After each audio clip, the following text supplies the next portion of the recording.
Annie Genevard, bonjour. Bonjour. Et merci beaucoup d'être là. Après cette journée historique hier à l'Assemblée, vous avez donc voté, vous comme beaucoup de députés LR, la motion de rejet. Avez-vous hésité ? Alors, oui, bien sûr, il faut peser les choix que l'on fait, surtout un choix aussi fort. Donc, il faut en mesurer la portée, les conséquences. Donc, c'est un choix qu'on a fait en gravité, en responsabilité. C'est non pas une alliance, mais une addition quand même avec les extrêmes, LFI et RN. Ça n'est certainement pas une alliance. En fait, il faut comprendre ce qu'est une procédure législative de rejet. On peut rejeter un texte pour des raisons totalement différentes. Il ne faut voir aucune espèce de sympathie de notre part pour les thèses de la France insoumise ou de certains responsables politiques de l'Assemblée nationale. Donc la motion de rejet, ça permet de dire non à un texte. C'est ce qui était arrivé en 98 d'ailleurs sur le Pacs. Exactement. Nous avons dit non au texte sorti de la commission parce que ce texte était un texte de gauche qui a installé finalement le principe de la régularisation des étrangers en situation irrégulière, s'inscrivant ainsi dans une longue lignée de gens de gauche, de responsables de gauche. Je pense à Mitterrand, quand il arrive en 1981, une des premières décisions est une régularisation massive des sans-papiers. Et ça n'a pas cessé depuis. Mais une partie des milieux économiques réclament, parce qu'il s'agissait de régulariser des gens qui travaillent et qui respectent la loi. Alors, les milieux économiques ne disent pas tous la même chose. Alors, singulièrement, vous pouvez avoir ici ou là des entreprises qui demandent à garder une main-d'œuvre irrégulière qu'ils n'auraient jamais dû embaucher d'ailleurs, parce que c'est interdit par la loi. Mais les responsables, les représentations syndicales du patronat ne le demandent pas officiellement. Ce qui est vrai, c'est que nous avons 6 millions de demandeurs d'emploi, dont 3 millions de chômeurs en catégorie A qui sont directement employables. Ce qui est vrai, c'est que nous avons beaucoup d'étrangers réguliers qui sont au chômage. C'est ceux-là qu'il faut favoriser. C'est là qu'il faut aller mobiliser des ressources humaines qui manquent. Le site internet de l'Express raconte que jeudi dernier, Benjamin Lucas, qui portait cette motion de rejet pour la NUPES, est venu vous voir et vous a dit « Oh, je ne ferai pas de provocation dans ma défense de ma motion de rejet, je vais arrondir les angles pour que vous puissiez la voter ». C'est vrai ? Oui, en effet, parce que pendant l'examen du texte en commission, nous nous sommes beaucoup affrontés avec Benjamin Lucas qui n'avait pas de mots assez durs à notre égard. Et donc, je l'ai souvent repris. Et c'est lui qui m'a abordé dans les couloirs de l'Assemblée pour me dire cela. Mais je crois que dès lors que on avait pris la décision de rejeter le texte de la commission, c'était indépendant de ce que pouvait dire la France insoumise ou la NUPES. Nous avons rejeté le texte au nom de nos convictions et pas par sympathie avec les écolos en l'espèce. Je rappelle que nous avions déposé une motion de rejet. Oui, la leur avait été tirée au sort. Et le tirage au sort ne nous a pas été favorable. Alors, il y a vos convictions. Est-ce qu'il y avait aussi une dimension punition de Gérald Darmanin ? Parce qu'il vous a trahi en 2017, puis parce que ses méthodes dans la négociation, c'était un peu la carotte et le bâton tout le temps. Alors, à mes yeux, absolument pas. Ce serait mesquin et ce serait pas à la mesure des enjeux du sujet. Donc, il y avait absolument pas d'acrimonie particulière à l'égard de Gérald Darmanin, qui, d'ailleurs, avec la plupart d'entre nous, a une attitude plutôt sympathique. C'est pas le sujet.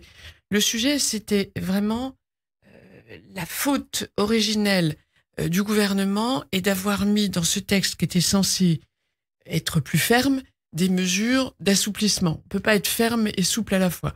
Et puis, chez Gérald Darmanin, une faute originelle qui consiste à dire oui à un texte de droite au Sénat et oui à un texte de gauche à l'Assemblée. C'est la fin du et en même temps. Ah ben oui, c'est le en même temps qui peut, en la matière, ne pas fonctionner du tout. Il a dit autre chose hier. Il a dit si vous rejetez ce texte, si on ne peut pas en débattre et le voter, si demain il y a un attentat commis par quelqu'un qu'on aurait pu expulser avec ce texte, vous en serez responsable. Vous entendez cet argument ? Je trouve très choquant ce propos de Gérald Darmanin. Je le trouve très choquant à plusieurs titres. D'abord, en France, il n'y a pas de mandat impératif. Il n'y a pas de mandat impératif de la part des électeurs à l'égard des personnes qu'ils ont élues, mais il n'y a pas de mandat impératif non plus d'un ministre aux députés. Je rappelle quand même l'indépendance des pouvoirs. L'exécutif n'a pas à exercer un chantage sur les parlementaires en leur disant si vous votez comme ci ou si vous ne votez pas comme ça, vous serez responsable. Je trouve ça vraiment tout à fait... Pour moi, c'est un dérapage. Deuxièmement, on pourrait lui retourner l'appareil en lui disant, parmi les gens que vous allez régulariser, s'il y a de futurs délinquants, s'il y a de futurs criminels, s'il y a de futurs radicalisés prêts à commettre des attentats, est-ce qu'on ne viendra pas vous chercher en responsabilité? Donc je pense que c'est pas la bonne façon d'employer le sujet, et je récuse cette approche. Je crois que ce qu'on veut, ce que les Français veulent, et ils le disent massivement, c'est une loi efficace. Alors, une loi efficace, qu'est-ce qu'on fait maintenant? On va en commission mixte paritaire, peut-être dès lundi, puis entre LR et majorité, on se met d'accord? Moi, je pense que notre pays est épuisé par ces questions. Il voit se multiplier les signes de radicalisation. Le communautarisme est désormais un fait social majeur dans notre pays. Il y a eu des événements sanglants tout récemment encore. La mort du jeune Thomas, l'attentat d'Arras, l'attentat d'Arras, de Birakeim, celui de Paris qui a coûté la vie à un touriste. Chaque fois, il est question parfois de Français, c'est vrai, mais issus de l'immigration, qui se sont progressivement éloignés de la communauté nationale. Donc les Français sont conscients du péril devant lequel se trouve notre pays, et ils veulent une loi ferme. J'attire quand même l'attention de vos auditeurs sur le fait que cette loi dont nous voulons la fermeté pour résoudre les problèmes et éviter le racisme, parce que moi je suis persuadée que la xénophobie se nourrit du laxisme et pas l'inverse, mais elle ne résoudra pas tout pour autant. Vous voyez, hier, le Conseil d'État a ordonné à l'État français, à ses frais, de rapatrier un citoyen ouzbek que nous avions expulsé pour radicalité islamiste. Le Conseil d'État a considéré que cet homme risquait un traitement dangereux et dégradant dans son pays et qu'il devait être rapatrié en France. Vous voyez les limites de l'exercice d'une loi simple, il nous faut une loi constitutionnelle. Donc vous ne renoncerez pas à cette loi constitutionnelle? On ne renonce pas à cette loi constitutionnelle, et je vais même aller plus loin, je suis absolument convaincue que le gouvernement y viendra un jour ou l'autre, parce que les problèmes que nous connaissons ne vont pas aller en s'améliorant, enfin en s'amoindrissant. Les problèmes vont aller en s'aggravant sous l'effet d'un flux de plus en plus important d'étrangers dont on ne sait pas mesurer la capacité d'intégration ou la dangerosité. Songez que en 2022, on n'a jamais accepté autant d'étrangers sur notre sol, qui s'ajoutent aux 700 à 900 000 étrangers en situation régulière. Un chiffre encore, je ne veux pas vous assommer de chiffres, mais il faut savoir que 70% des demandeurs d'asile sont de faux demandeurs d'asile. Et parmi eux, la majorité, quasiment la totalité, va rester en France. 96% des déboutés du droit d'asile restent en France. Vous voyez bien qu'on est là devant une impasse. Ça sera une sorte de Frexit, comme l'on dit, si on fait cette loi constitutionnelle qui nous désengage du respect des directives européennes. Alors, bien sûr que non. La France est pays fondateur de l'UE. Il est hors de question de quitter l'UE, ni même de prendre des distances avec ses fondamentaux. Simplement, je pense que, et je reprends le mot de Weber, l'UE n'a pas été conçue, il y a eu l'impensé des nations. Je reprends ces mots, l'impensé des nations. Quand on a bâti l'Union européenne, on n'a pas pensé à équilibrer les choses entre un idéal européen, une construction européenne et le nécessaire respect des nations. Et je crois qu'il y a des pays européens qui ont su faire valoir des positions nationales au nom de leurs intérêts. Je pense à la Suède, je pense au Danemark, je pense même à l'Allemagne, qui a fait valoir aussi son point de vue en matière financière. Nous devons faire de même. Nous devons explorer toutes les possibilités du droit européen pour faire valoir notre intérêt.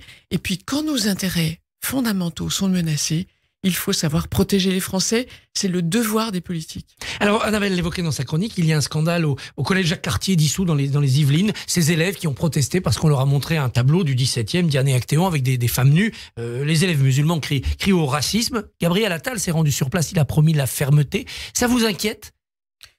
Ça me paraît être dans le droit fil de ce que nous observons depuis un moment à l'école.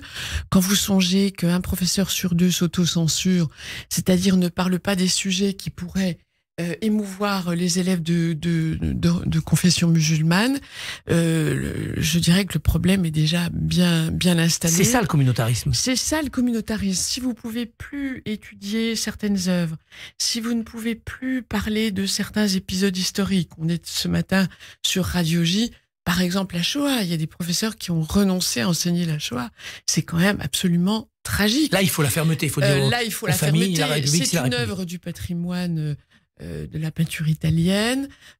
C'est une œuvre qui est emblématique de sujets traités dans la peinture. Sujets mythologiques. Les sujets mythologiques. Le nu en peinture, ce sont des scènes de genre. Mais ça en dit long sur 2 points. D'abord, le rejet de la culture européenne, parce que là, en l'espèce, c'est un peintre italien. Et puis, le rejet de la femme. La femme se cache. La femme doit se cacher. Si elle se montre, c'est honteux, c'est tentateur. Je trouve que c'est vraiment la marque habituelle du mépris de la femme de la part des islamistes. Alors la Constitution va changer. Au Conseil des ministres, aujourd'hui, passe la loi qui doit faire entrer l'IVG, l'interruption volontaire de grossesse, dans la Constitution. Est-ce que les LR voteront ce texte quand il arrivera devant vous ? Alors, les Républicains considèrent que c'est un droit qui n'est pas menacé et que la majorité a intégré, a internalisé, a fait sien un problème américain. Nul ne songe en France à revenir sur la loi. Mais on ne sait jamais. Mieux vaut prévenir que guérir. Écoutez, évidemment, mais de toute façon, je pense qu'on a à l'égard de l'IVG une reconnaissance de ce qu'a fait Simone Veil qui n'est remise en cause absolument. Pas besoin de le mettre dans la Constitution. Absolument par personne. Donc moi, je considère que la constitutionnalisation n'était pas utile.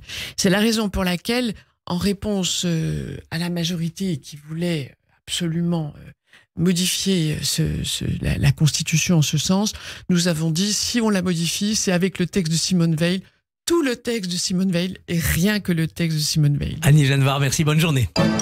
Merci Christophe Barbier. Vous receviez ce matin Annie Genevard, secrétaire générale des LR, député LR du Doubs. Et c'est pas un hasard si Christophe a mis du rouge et du noir ce matin. Stendhal, le Doubs. Et oui, le 12 décembre. Verrières. Merci Christophe, à demain. Radio J, retrouvez le Barbier.